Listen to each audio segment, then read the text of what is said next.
السلام علیکم عزیز طلبہ، آج ہم فیڈرل بورڈ کے تحت سال اول کے نصاب میں شامل غزل مرزا اسد اللہ خان کی ہزاروں خواہشیں ایسی کہ ہر خواہش پہ دم نکلے اس کے اشعار کا جائزہ لیں گے اور حوالے کے اشعار دیکھیں گے۔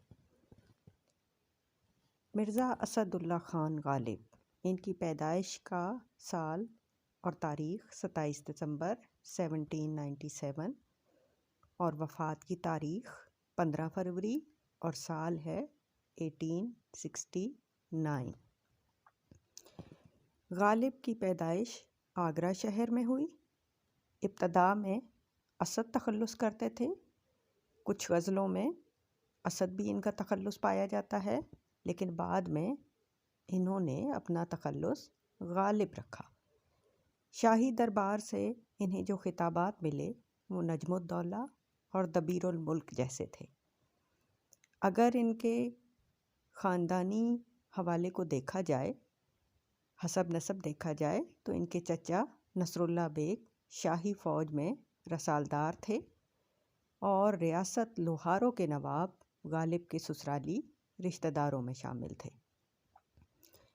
شاعری میں ابتدا میں غالب نے مشکل پسندی سے کام لیا، لیکن بعد میں سادگی اختیار کی۔ غالب کے ہاں ہمیں زندگی کے دکھوں پر شوخی کا انداز ملتا ہے۔ غالب کے ہاں خیال کی لطافت پائی جاتی ہے، طرز ادا کی شوخی موجود ہے اور موضوعات کی رنگا رنگی بھی ان کے ہاں پائی جاتی ہے۔ شاعری کی اہم خوبی محاکات ہے، یعنی لفظی تصویر کشی کرتے ہیں۔ ان کی اردو کی شاعری کا مجموعہ دیوان غالب کے نام سے موجود ہے۔ غالب کی تعریف ان کے ہم عصر اور بعد میں آنے والے شعراء سبھی نے کی ہے۔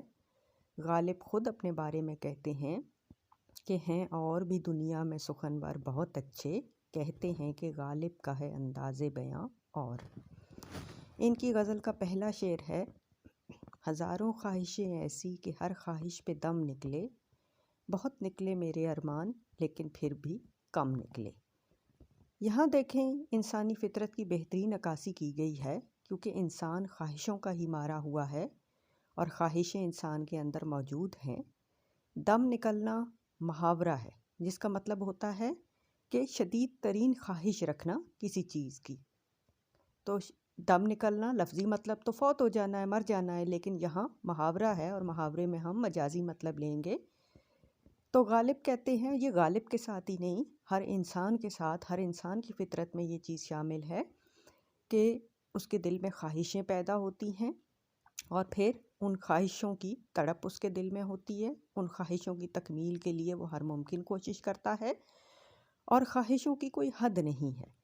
ایک خواہش پوری اور مکمل ہونے کے بعد کوئی نہ کوئی نئی خواہش اس کے دل میں جگہ بناتی ہے، اور انسان کی جتنی بھی خواہشیں پوری ہو جائیں اس کے ابھی حسرت ہی باقی رہتی ہے کہ ابھی کتنے ہی میرے ارمان ہیں اور کتنی ہی خواہشیں ہیں جو پوری نہیں ہو سکی ہیں، اور خواہشوں کے پیچھے ہی وہ ساری زندگی بھاگتا رہتا ہے، انہی خواہشوں کی تکمیل کی تگ و دو کرتا رہتا ہے۔ لیکن پھر بھی انسان جو کہ بنیادی طور پر ناشکرا بھی ہے، اس لیے جو کچھ اسے مل جائے، جتنی خواہشیں اس کی پوری ہو جائیں، پھر بھی وہ مطمئن نہیں ہوتا اور اس کا یہی خیال ہوتا ہے کہ ابھی تو اسے بہت کم ملا ہے اور کتنی ہی خواہشیں ہیں جو پوری نہیں ہوتی، تو ان کی طرف اس کا دھیان زیادہ ہوتا ہے۔ خواہشوں کا پیدا ہونا دل میں اور خواہشوں کی تکمیل کے لیے جدوجہد کرنا ایک بہترین عمل ہے۔ جیسے کہ اقبال بھی کہتے ہیں کہ متاع بے بہا ہے درز و سوز و آرزو مندی، مقام بندگی دے کر نہ لوں شان خدا بندی۔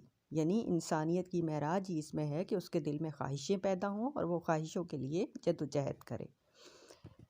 حالی بھی اسی سلسلے میں کہتے ہیں کہ ہے جستجو کہ خوب سے ہے خوب تر کہاں، اب ٹھہرتی ہے دیکھیے جا کر نظر کہاں۔ یعنی انسان ہمیشہ خوب سے خوب تر کی تلاش میں رہتا ہے۔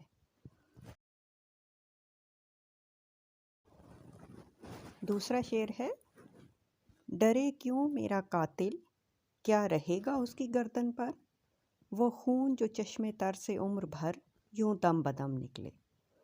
اس میں دیکھیں قاتل سے مراد شاعر کا محبوب ہے، اور خون گردن پر رہنا کا مطلب ہے کہ خون کا الزام اس کے سر نہیں لگے گا، اور وہ ملزم نہیں ٹھہرایا، مجرم نہیں ہوگا میرے خون کا یا میرے قتل کا۔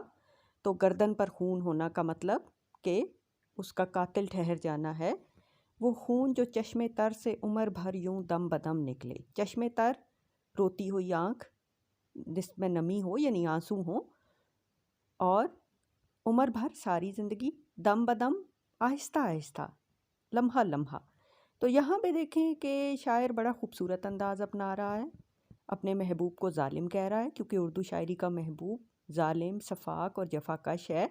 تو شاعر کہتا ہے کہ میرے محبوب نے مجھ پر جتنے ظلم و ستم کرنے ہیں اس کی وہ کوئی حد مقرر نہ کرے، وہ ظلم و ستم کرتا جائے، کیوں کہ اس کے ظلموں سے میرے جو خواہشوں، میرے جو ارمان ہیں، وہ تو ان کا تو خون ہو چکا ہے، اور وہ آنسوؤں کے ساتھ خون کی صورت میں بہہ گئے ہیں۔ جیسے کہ میر بھی کہتے ہیں کہ اشک آنکھوں میں کب نہیں آتا، لہو آتا ہے جب نہیں آتا۔ یعنی عاشق کی تو قسمت میں ہی آنسو بہانا اور رونا دھونا لکھا ہے، اور ہر وقت اس کی آنکھوں سے آنسو جاری رہتے ہیں، اور آنسوؤں کا سلسلہ ختم ہو جائے تو پھر خون جگر اس کی آنکھوں سے بہنا شروع ہو جاتا ہے۔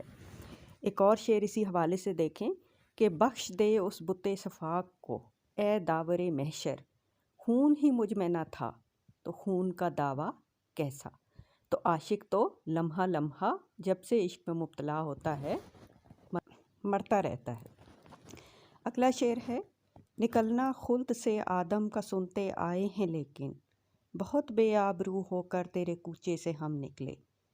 یہاں تلمیح استعمال ہوئی ہے، خلد سے آدم کا نکلنا، خلد جنت کو کہتے ہیں، اور اس کی تشریح میں پھر اس کی تلمیح کی وضاحت ضروری ہے کہ حضرت آدم علیہ السلام کیسے جنت سے نکلے، کیسے شیطان نے ان کو ورگلایا اور اللہ تعالیٰ کی نافرمانی کی، اور پھر سزا کے طور پر خلد سے یعنی جنت سے حضرت آدم کو نکال دیا گیا، اور بعد میں حضرت آدم علیہ السلام کی توبہ قبول ہوئی۔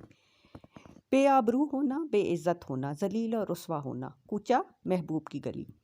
اب شاعر کے لیے محبوب کی گلی دنیا کی سب سے قیمتی چیز ہے، اور وہ ہر وقت محبوب کی گلی، محبوب کے در پہ بیٹھا رہنا چاہتا ہے، لیکن محبوب عاشق کو اپنی محفل میں بیٹھنا گوارا نہیں کرتا عاشق کا، اور اس کو اپنے در سے اٹھا دیتا ہے، حتیٰ کہ عاشق کو محبوب کی گلی میں بھی آنے کی اجازت نہیں ہوتی، اور اس کا داخلہ اس کی گلی میں، اس کے کوچے میں بھی بند ہو جاتا ہے۔ تو یہاں پہ غالب کہتے ہیں کہ سنتے آئے ہیں ہمیشہ کہ حضرت آدم علیہ السلام خلد سے نکالے گئے تھے، تو کہتا ہے کہ حضرت آدم علیہ السلام نے تو شاید اتنی رسوائی اور ذلت نہیں برداشت کی ہوگی جتنی کہ ایک عاشق کا محبوب کے کوچے سے نکل جانا رسوائی اور ذلت کا باعث ہوتا ہے، کیونکہ ایک عاشق کو دنیا میں کہیں بھی سکون نہیں ملتا۔ اس کے لیے اگر کوئی سکون کی جگہ ہے تو وہ محبوب کا در ہے، محبوب کی گلی، محبوب کا کوچہ ہے، کہ جو اس کے لیے جنت کی حیثیت رکھتا ہے۔ اس کو محبوب کے کوچے میں وہی سکون، وہی خوشی، وہی آرام ملتا ہے کہ جو انسان کو جنت میں سکون اور آرام میسر ہوگا۔ اسی لیے یہاں پہ غالب بڑے خوبصورت انداز میں محبوب کی گلی سے عاشق کے نکالے جانے کو کہتے ہیں کہ محبوب کی گلی سے عاشق کا نکالا جانا ایسے ہی ہے جیسے کہ خلد سے حضرت آدم علیہ السلام کو نکال دیا گیا تھا۔ یہاں دیکھیں وہ یہ کہتے ہیں کہ یہ زیادہ ذلت اور رسوائی کا باعث ہے، اس لیے کہ حضرت آدم علیہ السلام کی تو پھر سن لی گئی، ان کی تو توبہ قبول ہوئی، لیکن عاشق تو محبوب کی کسی بات پر دھیان نہیں دیتا، اور عاشق کسی صورت میں جنت میں یعنی محبوب کے کوچے میں نہیں آ سکتا۔ یہاں پہ دیکھیں کہ اس شعر پہ غور فرمائیں کہ کیا شے ہے کوچہ جانا بھی سبحان اللہ، کوئی کعبہ، کوئی گلشن، کوئی جنت سمجھا۔ یعنی عاشق کے لیے کوچہ جانا گلشن، جنت اور کعبہ سے کم حیثیت نہیں رکھتا، یعنی اس کے لیے دنیا کی سب سے قیمتی چیز ہے۔ اسی طرح ایک اور شعر دیکھیں کہ خاکساری کے لیے گرچہ بنایا تھا مجھے، کاش خاکے درے جانا نہ بنایا ہوتا، یعنی کاش کے محبوب کے در کی خاک ہی عاشق کی تمنا ہوتی ہے کہ وہ بنا ہوتا تو ہمیشہ محبوب کے در پہ ہی پڑا رہتا۔